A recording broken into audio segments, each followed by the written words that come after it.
মানুষগুলো পাগলের মতো দৌড়াবে।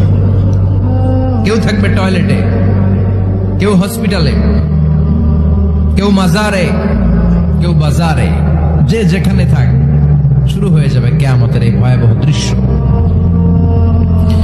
দুধের বাচ্চাকে রেখে দিয়ে মা দৌড়ে পালাবে। দুধের বাচ্চা রেখে মা কোথাও যায়? কলিজার টুকরা এটা, দুধের বাচ্চা, এটারে ফেলে মা কোথাও যায় না।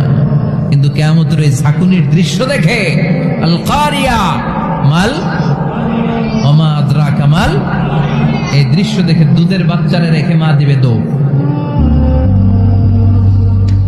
অনেক গর্ভবতী মহিলা থাকবে এই কিয়ামতের সময়ে,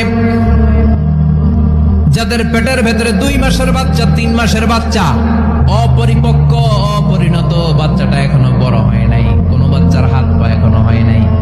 কিয়ামতের এই ভয়ঙ্কর দৃশ্যটা দেখে জায়গার মধ্যে 3 মাসের অপরিণত